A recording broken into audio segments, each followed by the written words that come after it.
ಎಲ್ಲರಿಗೂ ನಮಸ್ಕಾರ ಸ್ನೇಹಿತರೆ. ಜಸ್ಟ್ ಫಾರ್ ಲೈಫ್ ಚಾನಲ್ಗೆ ನಿಮ್ಮೆಲ್ಲರಿಗೂ ಸ್ವಾಗತ.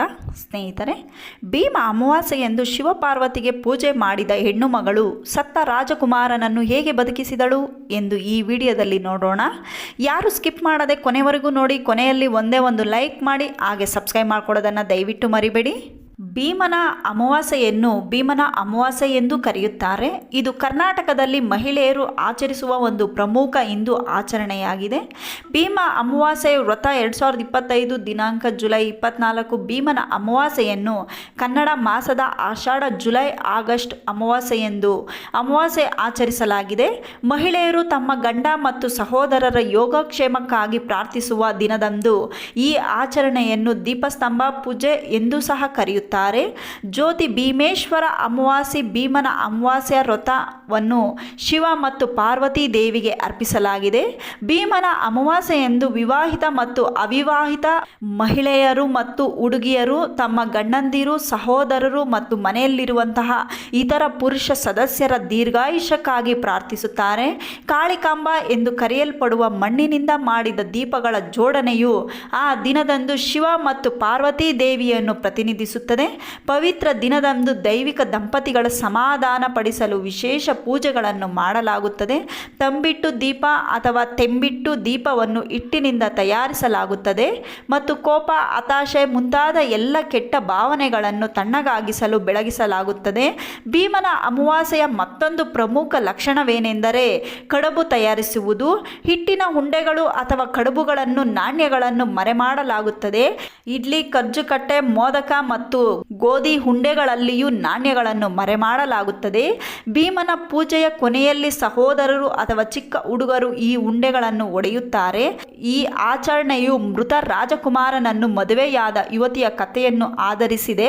ಅವಳು ತನ್ನ ನಂಬಿಕೆಯನ್ನು ಒಪ್ಪಿಕೊಂಡಳು ಮತ್ತು ಮದುವೆಯಾದ ಮರುದಿನ ಮಣ್ಣಿನ ದೀಪಗಳಿಂದ ಭೀಮನ ಅಮಾವಾಸ್ಯೆಯನ್ನು ಪೂಜೆಯನ್ನು ಮಾಡಿದಳು. ಅವಳ ಭಕ್ತಿಗೆ ಮೆಚ್ಚಿದ ಶಿವ ಮತ್ತು ಪಾರ್ವತಿ ಅವಳ ಮುಂದೆ ಕಾಣಿಸಿಕೊಂಡು ರಾಜಕುಮಾರನನ್ನು ಮತ್ತೆ ಜೀವಂತಗೊಳಿಸಿದರು. ಅವಳು ಸಿದ್ಧಪಡಿಸಿದ ಮಣ್ಣಿನ ಕಡುಬನ್ನು ಶಿವನು ಮುರಿದನು. ಆ ದಿನ ಯಾವುದೇ ಡ್ರೈ ಫ್ರೂಟ್ಸ್ ಅಥವಾ ಸೇಲ್ ಫ್ರೈಡ್ ಆಹಾರವನ್ನು ಸೇವಿಸಬಾರದು. ವಿವಾಹಿತ ಮಹಿಳೆಯರು ಮದುವೆಯಾದ 9 ವರ್ಷಗಳ ಕಾಲ ಭೀಮನ ಅಮಾವಾಸ್ಯೆಯನ್ನು ಆಚರಿಸಲಾಗುತ್ತದೆ. ಕರ್ನಾಟಕದಲ್ಲಿ ಆಷಾಢ ಮಾಸದ ಅಮಾವಾಸ್ಯೆಯಂದು ಅಮಾವಾಸ್ಯೆಯ ದಿನ ಆಚರಿಸಲಾಗುವ ಭೀಮನ ಅಮಾವಾಸ್ಯೆ ಅಥವಾ ಭೀಮನ ಅಮಾವಾಸ್ಯೆ ವ್ರತವು ಶಿವ ಮತ್ತು ಪಾರ್ವತಿ ಮೇಲಿನ ಯುವತಿಯ ಅಪ್ರತಿಮ ಭಕ್ತಿಯನ್ನು ಆಧರಿಸಿದೆ. ಸಂತೋಷ ಮತ್ತು ಸಮೃದ್ಧಿ ಜೀವನಕ್ಕಾಗಿ ಮತ್ತು ಸಹೋದರರು ಮತ್ತು ಗಂಡಂದಿರ ಯೋಗಕ್ಷೇಮಕ್ಕಾಗಿ ಮಹಿಳೆಯರು ಮತ್ತು ಹುಡುಗಿಯರು ಆ ದಿನದಂದು ವಿಶೇಷ ಪೂಜೆಯನ್ನು ನಡೆಸುತ್ತಾರೆ. ಜ್ಯೋತಿ ಭೀಮೇಶ್ವರ ಪೂಜೆಗೆ ಸಂಬಂಧಿಸಿದ ಜನಪ್ರಿಯ ಕಥೆಗಳು ಅಥವಾ ಭಗೀರಥಿ ನದಿ ಹೋಗಿ ಎಂದು ಕರೆಯಲಾಗುತ್ತದೆ.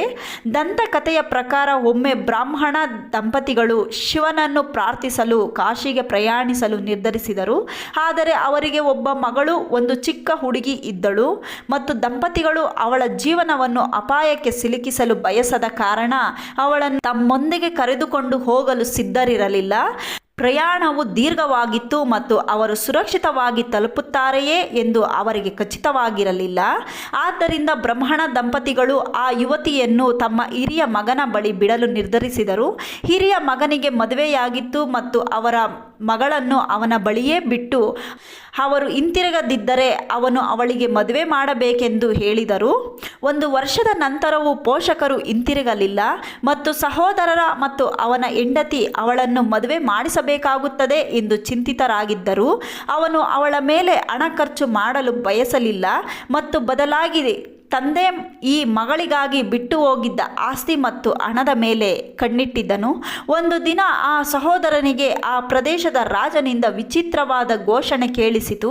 ರಾಜನ ಮಗ ನಿನ್ನೆ ನಿಧನರಾದರು ಮತ್ತು ಅವನನ್ನು ಚಿತೆಗೆ ಕೊಂಡೊಯ್ಯುವ ಮೊದಲು ಅವನಿಗೆ ಮದುವೆ ಮಾಡಬೇಕೆಂದು ಬಯಸುತ್ತಾನೆ. ಯಾರೂ ಆ ಪ್ರಸ್ತಾಪವನ್ನು ಸ್ವೀಕರಿಸಲು ಸಿದ್ಧರಿರಲಿಲ್ಲ. ಆದರೆ ದುರಾಸೆಯ ಸಹೋದರ ಸಿದ್ಧನಾಗಿದ್ದನು. ಅವನು ಮತ್ತು ಅವನ ಹೆಂಡತಿ ಚಿಕ್ಕ ಹುಡುಗಿಗೆ ಅಲಂಕಾರ ಮಾಡಿ ರಾಜನ ಬಳಿ ಕರೆದೊಯ್ದು ಚಿನ್ನಕ್ಕೆ ಬದಲಾಗಿ ಸತ್ತ ರಾಜಕುಮಾರನಿಗೆ ಮದುವೆ ಮಾಡಿದರು. ವಿವಾಹ ಸಮಾರಂಭದ ನಂತರ ರಾಜ, ಸೈನಿಕರು ಮತ್ತು ಯುವ ವಧು ಶವವನ್ನು ಹೊತ್ತುಕೊಂಡು ಹೋದರು. ಭಗೀರಥಿ ನದಿ ಆದರೆ ಇದಕ್ಕಿದ್ದಂತೆ ಭಾರಿ ಮಳೆಯಾಯಿತು ಮತ್ತು ಯುವ ವಧುವನ್ನು ಹೊರತುಪಡಿಸಿ ಉಳಿದವರೆಲ್ಲರೂ ಹೊರಟು ಹೋದರು. ರಾಜನು ಅವಳನ್ನು ತನ್ನೊಂದಿಗೆ ಬರಲು ಕೇಳಿದನು, ಯಾಕೆಂದರೆ ಅವಳು ಈಗ ರಾಜಕುಮಾರಿಯಾಗಿದ್ದಾಳೆ.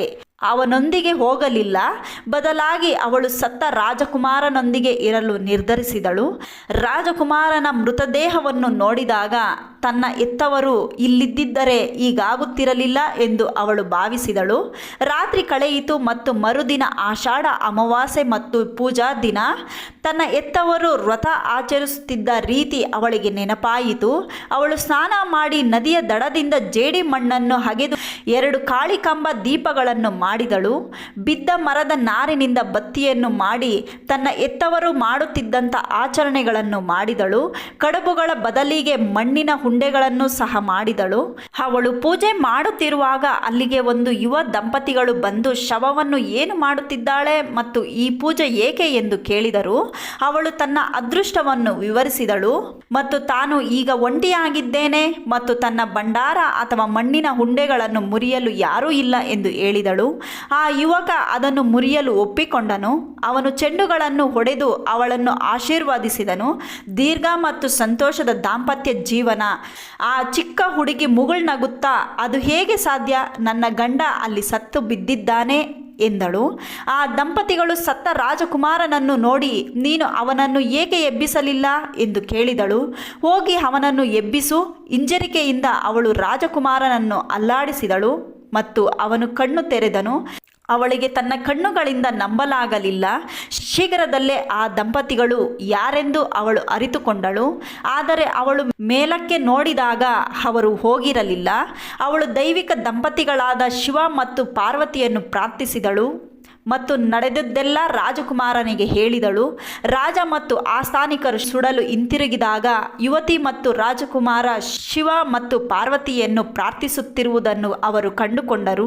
ಈ ಸುದ್ದಿ ಶೀಘ್ರದಲ್ಲೇ ಹರಡಿತು ಮತ್ತು ಅಂದಿನಿಂದ ಜನರು ಆಷಾಢ ಮಾಸದ ಭೀಮ ಅಮಾವಾಸ್ಯೆಯನ್ನು ಮಣ್ಣಿನಿಂದ ಮಾಡಿದ ಕಾಳಿಕಾಂಬ ದೀಪಗಳೊಂದಿಗೆ ಕಟ್ಟುನಿಟ್ಟಾಗಿ ಆಚರಿಸಲು ಪ್ರಾರಂಭಿಸಿದರು.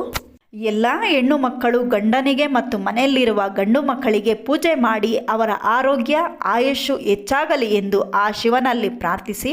ಈ ವಿಡಿಯೋ ನಿಮಗೆ ಇಷ್ಟ ಆದರೆ ಕಮೆಂಟ್ ಮಾಡಿ, ಶೇರ್ ಮಾಡಿ, ಹಾಗೆ ಸಬ್ಸ್ಕ್ರೈಬ್ ಮಾಡ್ಕೊಳ್ಳೋದನ್ನು ದಯವಿಟ್ಟು ಮರಿಬೇಡಿ. ನಮಗೆ ಇನ್ನಷ್ಟು ವಿಡಿಯೋ ಹಾಕುವುದಕ್ಕೆ ದಯವಿಟ್ಟು ಸಪೋರ್ಟ್ ಮಾಡಿ. ಇಲ್ಲಿವರೆಗೂ ವಿಡಿಯೋ ಕೇಳಿದ್ದಕ್ಕೆ ನೋಡಿದ್ದಕ್ಕೆ ಧನ್ಯವಾದಗಳು ಸ್ನೇಹಿತರೆ. Thank you so much.